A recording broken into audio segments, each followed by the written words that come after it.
এবার কি তাহলে যাদবপুরের ট্রেন্ড শুরু হলো আরামবাগ হাই স্কুলেও?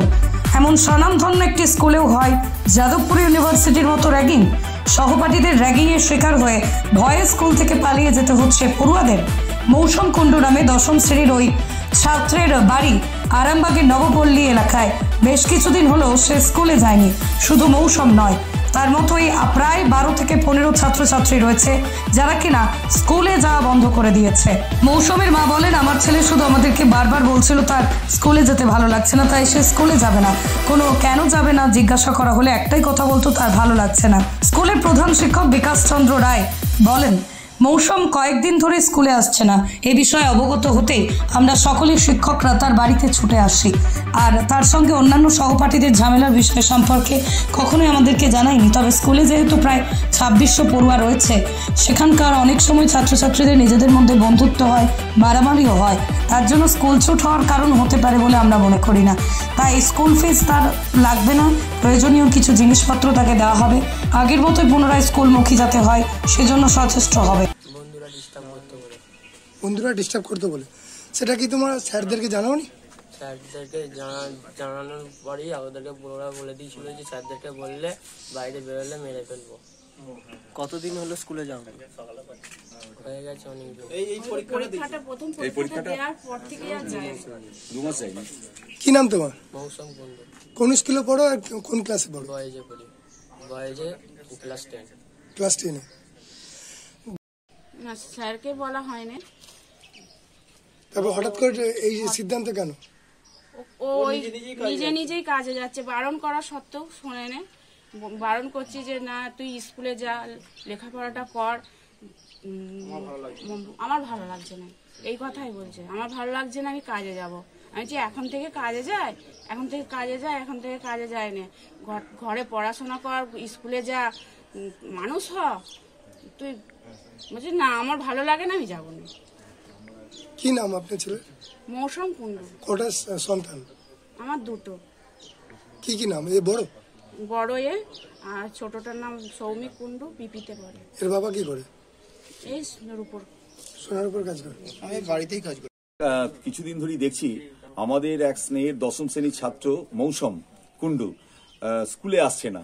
তো আমরা বিভিন্নভাবে খবর নিয়ে ওনার এক আত্মীয়র মাধ্যমে জানতে পারলাম যে ও সারদা মিষ্টান্ন ভান্ডারে কাজ নিয়েছে। মিষ্টির দোকানে একটা আমার স্টুডেন্ট কাজ করবে শিশু শ্রমিক হিসাবে, এটা আমাদের তো একদম খুব কষ্ট লাগলো।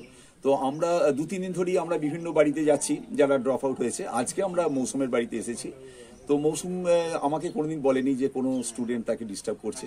দেখুন, আমাদের তো ২৬০০-২৭০০ স্টুডেন্ট। এখন ছাত্ররা নিজেদের মধ্যে অনেক সময় মারপিট করে, বন্ধুত্ব করে, এগুলো তো থাকবেই।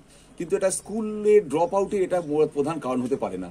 তার কারণ হচ্ছে আমি আছি, আমার সম্মানীয় শিক্ষকরা আছেন, আজকে মেহবুব এসেছেন, এখানে আমাদের বিভাসবাবু এসেছেন, শ্রীকান্তবাবু এসেছেন, রঞ্জিত, সবাই এসেছেন এবং স্কুলের সবাই ওকে ভালোবাসে। সবচেয়ে ব্যাপারটা হচ্ছে যে মৌসুম খুব ভালো স্টুডেন্ট এবং ওর স্কুলে কোনো ব্যাড রেকর্ড নেই। কোনো বন্ধুদের সঙ্গে মারপিট করেছে বা কোনো ডিস্টার্ব করেছে, এরকম কোনো রেকর্ড ওর নেই। তাই আজকে ওর বাড়িতে এসেছি। ও বাবা মা খুব আন্তরিকভাবেই চেষ্টা করছেন তার সন্তান যাতে ভালো মানুষ হয়। মৌসুম আজকে আমাদের কথা দিয়েছে আগামীকাল থেকে স্কুলে আসবে। আমি ওকে বলেছি যে তোকে মিষ্টির দোকানে যেতে হবে না, বাবা সোনারূপার দোকানে কাজ করলি, আমরা তো আছি, কোনো টাকা পয়সা ফিস দিতে হবে না, বইপত্র যা কিছু দরকার, পোশাক সব আমরা স্কুল থেকে দিয়ে। এইরকম কতজন ছাত্র আপনাদের? ১৫-১৬ জন ছাত্র আমাদের এখনো দৃষ্টিতে আছে যারা স্কুলে আসছে না। তাদের ভিতরে ৫ থেকে ৬ জনকে আমরা শনাক্ত করেছি, তারা এই সপ্তাহ থেকে স্কুল যাওয়া শুরু করেছে। এই যে উদ্যোগ আপনাদের দেখা যাচ্ছে একের পর এক, যেভাবে আপনি ইংলিশ মিডিয়াম চালু করেছেন, এটাও একটা স্বপ্নের মতো।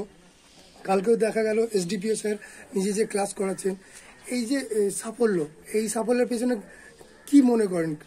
দেখুন, আমরা তো নিজেদের সন্তানদের ভুলে থাকি স্কুলে ওদের দিকে তাকিয়ে। ওরা যাতে একটা আনন্দদায়ক পরিবেশে পড়াশোনা করতে পারে সেটাই আমাদের সবসময় লক্ষ্য থাকে। এই কদিন আগে আমরা ইনডোর বাগান করেছি, শিশুরা সবুজ দেখে আনন্দ পাবে। গতকাল আমরা একটা যেটা ওই পাখিরালয়, পাখিদের বাসা ফিরিয়ে দাও, আমরা বর্ধমান থেকে পাখির বাসা এনেছি। যে বটগাছটা আছে পিছনে, সুন্দরভাবে আমরা ওই পাখির বাসাকে রেখেছি এবং ছাত্ররা যাতে সুশৃঙ্খলভাবে স্কুলে পঠন পাঠন করতে পারে, টোটাল প্রচেষ্টা আমার সম্মানীয় শিক্ষক শিক্ষিকারা করছেন। আমার পরিচালনা সমিতির সভাপতি প্রদীপ কুমার সিংহরা অত্যন্ত আন্তরিকভাবে সহযোগিতা করেন সকল সদস্য। তো আজকে মৌসুমের বাড়িতে এসে আমরা খুবই আজকে আনন্দ পেয়েছি যে মৌসুম কথা দিয়েছে যে আগামীকাল থেকে স্কুলে যাবে। কোনো সমস্যা হলে ওদের বলেছি যে আমাদেরকে বলতে, আশা করি স্কুলে ওর কোনো সমস্যা হবে না। মাধ্যমিক ও উচ্চ মাধ্যমিকের ছাত্রছাত্রীদের জন্য সুবর্ণ সুযোগ। এই প্রথমবার মথুরাপুর জাতীয় যুব কম্পিউটার সাক্ষরতা মিশন নিয়ে এলো সম্পূর্ণ বিনামূল্যে শিক্ষা কম্পিউটার কোর্স।